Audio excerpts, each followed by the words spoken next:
This podcast is the first episode of a series on the experiences and careers of North Pacific Army generals. It seeks both to inform and to inspire you to join the NPA. Today, we'll be interviewing NPA General Darcania. As a two-time former Minister of Defense, Darcania has stood the test of time. Welcome to the show, Dark. Hello. Could you give yourself a brief introduction so that the audience knows who you are? Well, that's pretty much everything that's related to the NPA itself, but I've also been known outside of the NPA for various things, like various scripts that I write, especially for Discord, as well as my pastime and roleplay and other various activities. Phenomenal. So because this is going to center around your experiences in the NPA, given that it's the NPA General series, let's start off by asking you if you had any prior experience in R&D prior to becoming involved in the NPA. I did not. I, in fact, joined the NPA within 2 months of first joining nation states. So you join nation states, you join TNP, and then basically right off the bat, you're into the NPA and getting trained up? Well, I spawned in the North Pacific. About a month later, I joined the Forums, and about a month after that, I joined the North Pacific Army. That's pretty soon to get involved. What were your early experiences like? I'd say it was rather intimidating. Gladio was the Minister of Defense at the time, and he's very nice, but to an entirely new person, he's rather intimidating because he's the general and you're the private. Right, exactly. Is there a reason why you ended up joining the NPA as opposed to other executive ministries, or did you do it all at once and figured that you would just become as involved as possible? I believe I joined the NPA first. I'm not sure because it's been a few years. But the reason I joined the NPA first was I actually joined Nation States Roleplay, and I wasn't sure where to start in the North Pacific because there was so much to do. So I eventually thought, okay, what would my nation in character do? And I decided that my nation would probably assist with defending the North Pacific through its regional army. And so that's how I decided to join the NPA. That's actually kind of interesting because a lot of newcomers to the region, or at least to nation states in general, often find that they're interested in role play and they want to role play what the NPA does, but then they're trying to figure out if they want to join that. So I'm actually quite interested in the fact that that's the reason that inspired you to join the NPA.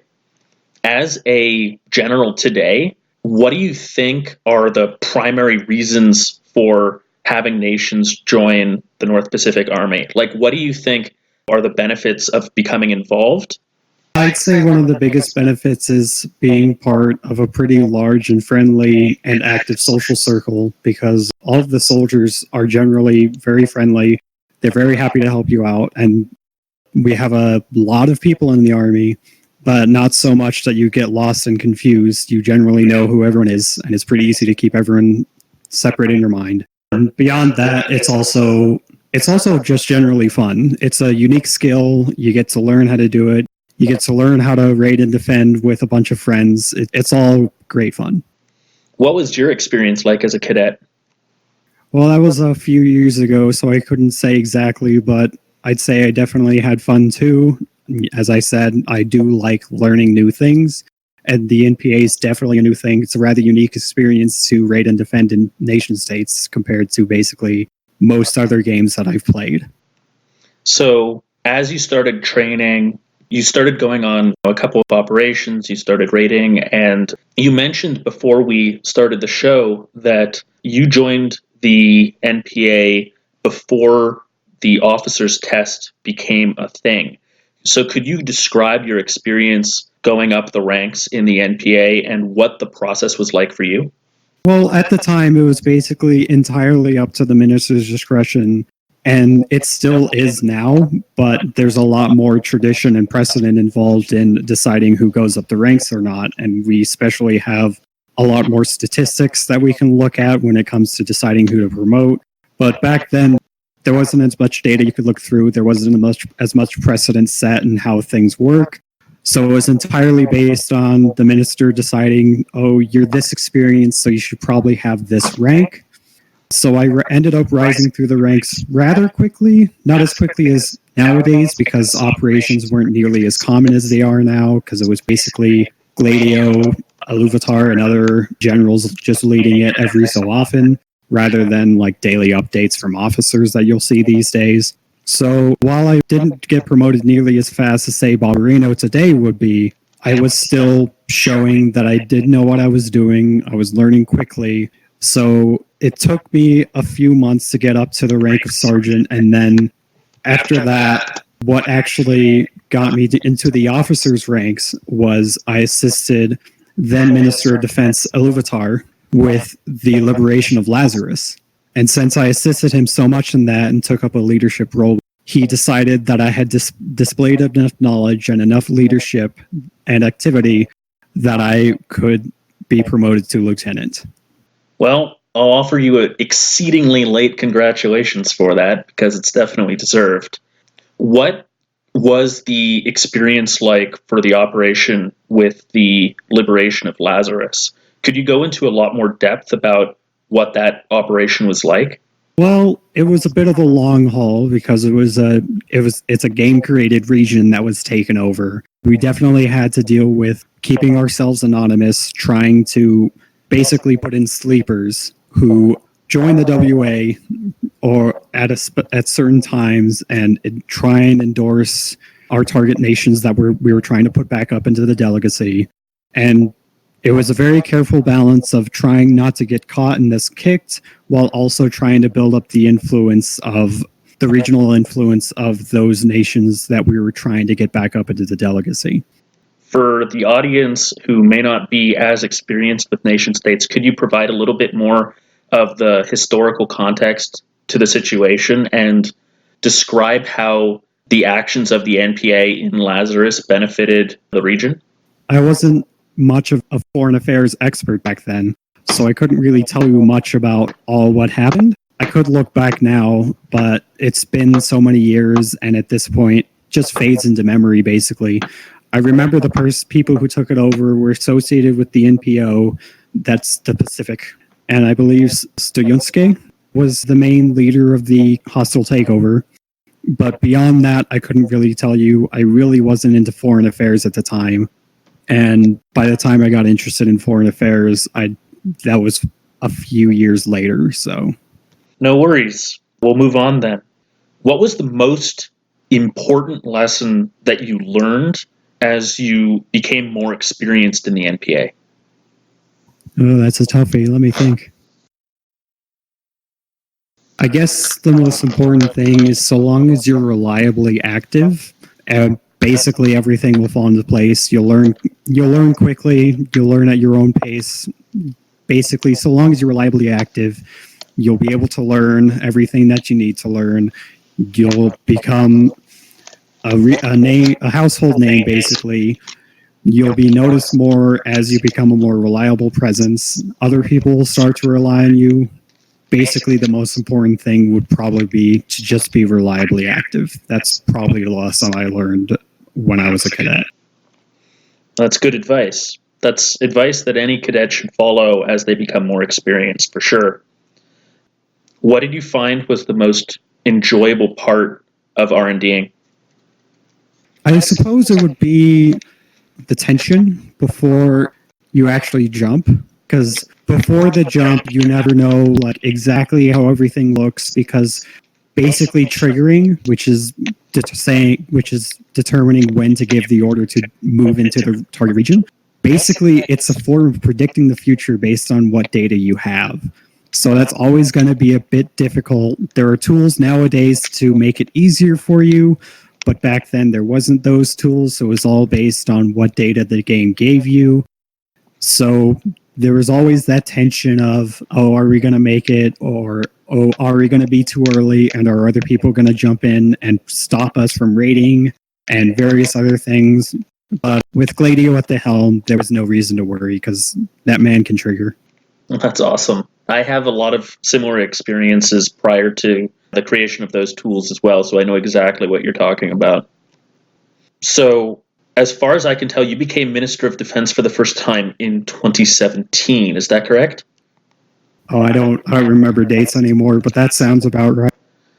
All right. Why do you think you were chosen for the role? Like, was there any, like, what position were you in the NPA prior to that? And what factors do you think the delegate considered when he chose you?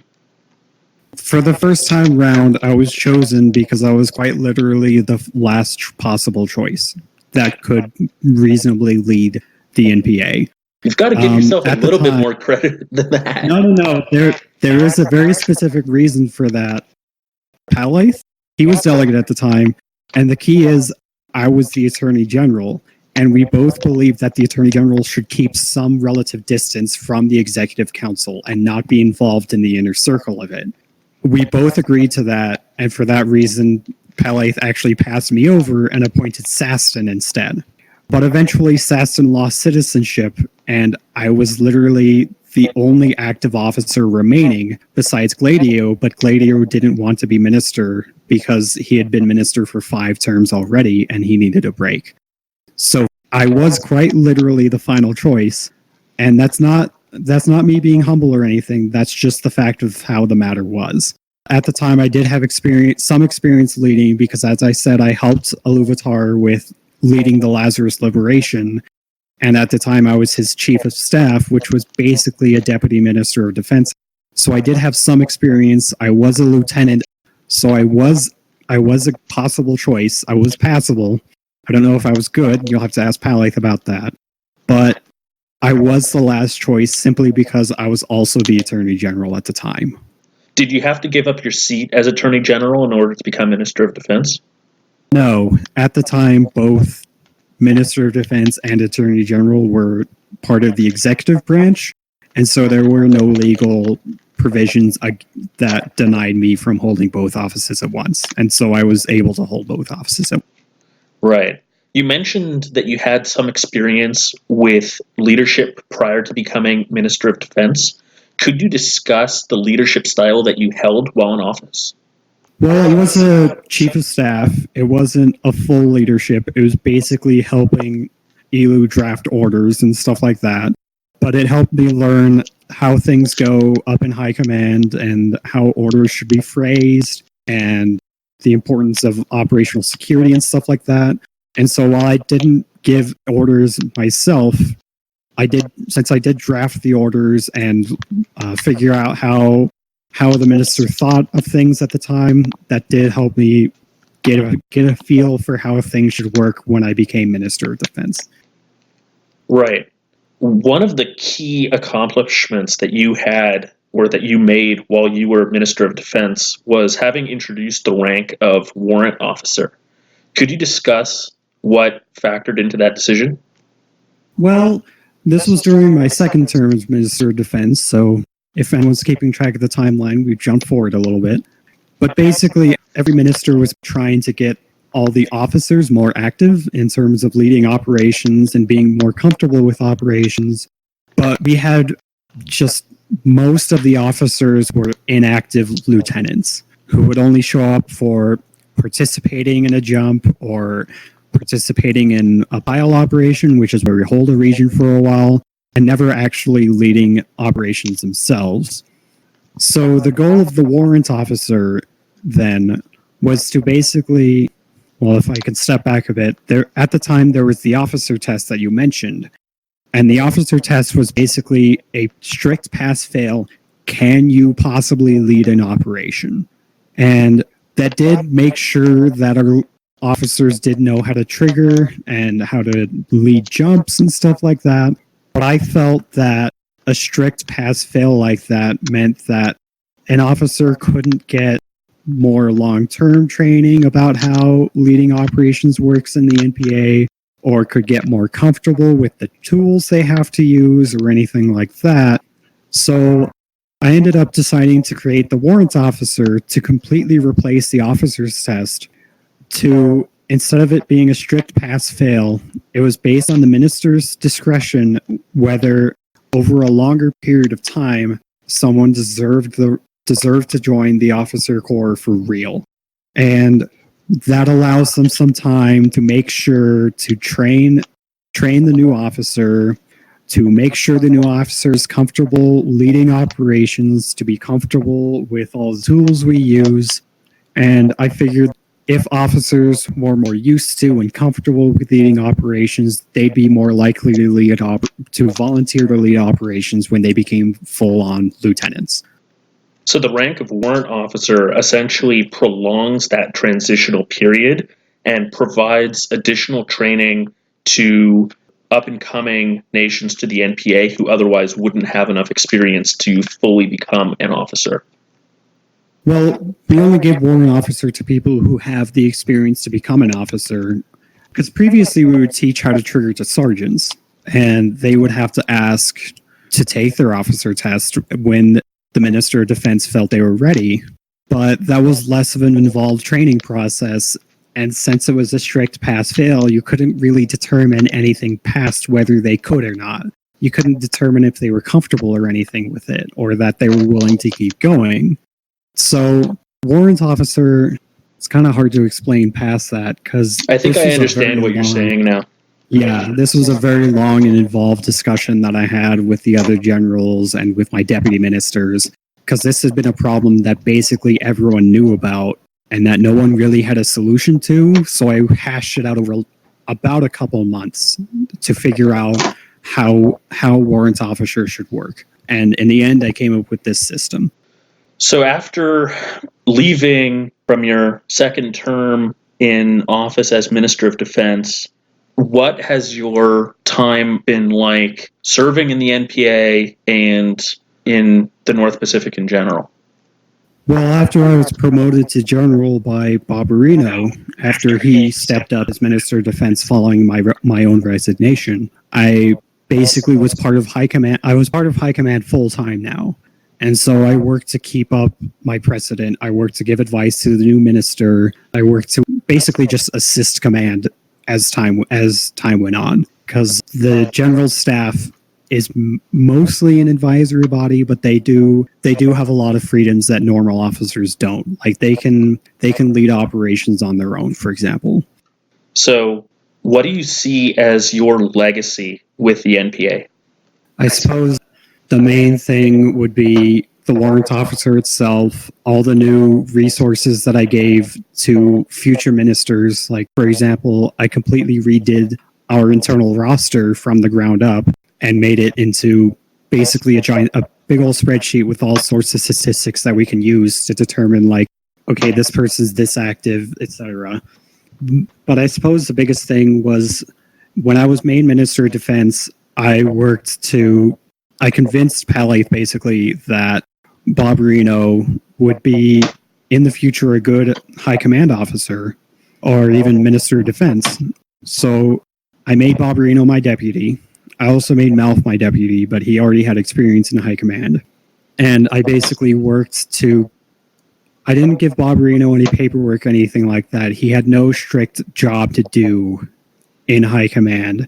He was basically simply there to be involved with high command discussions and learn how I thought and what approaches I would take when it came to leading the NPA. And I basically mentored him that way in order to be a future Minister of Defense. And in turn, he ended up training, kind of being a mentor role to Robespierre, our current Minister of Defense. And Robespierre, in turn, is also being a mentor to Tronstrom, who is one of our current Deputy Ministers of Defense. And I'm kind of looking forward to seeing what Tronstrom would do. But for now, I think that kind of active mentoring of people to join high command and teach them how it works, I think that's probably the main thing I left behind, is that sort of approach to mentoring. So now that you have taken on a more permanent role in high command and have helped in mentoring newcomers or people who are striving to achieve more with the NPA, what do you see as the future of the forces? It's hard to say, because honestly, I'm part of the general staff now. I'd like to innovate, but honestly, I prefer to, now that I'm part of the general staff, I prefer to step back and just assist newer people. like Robespierre or Tronstorm to help them execute on their ideas instead. Because I've already implemented all my own ideas with how the NPA should be run. And so at that point, it's better to step back and let newer people give it a shot and see what ideas they can implement. And I think it's best for me to simply help them execute on their ideas. So it's hard for me to say what would lie in the future, but at least this way I'm always excited about how things will look in the future. What has given you the greatest sense of pride when watching the NPA of today? I mean, I'd have to say, going back to my previous answer, just seeing newer people rise up, seeing their own ideas being implemented. Because after seeing the success of my own ideas, I want to see the success of other people's ideas too. Because if everyone manages to succeed in improving the NPA in their own way, then over time we only become a stronger and stronger force. And I think that's probably what makes me most proud of the NPA. Do you have any final thoughts for the program? Join the NPA. It's a lot of fun. It sounds difficult when it's described to you, but you'll pick it up quickly just by participating. Be reliably active, be willing to learn, make friends, and you'll quickly find yourself rising up the ranks just like Bob Reno and Robespierre and other people like them have. That's basically all there is to it. Thanks for taking time to be on the show, Darcania. Thanks so much for your service and for the kind thoughts that you have towards cadets of today. It's been great having you on. Thank you very much for having me.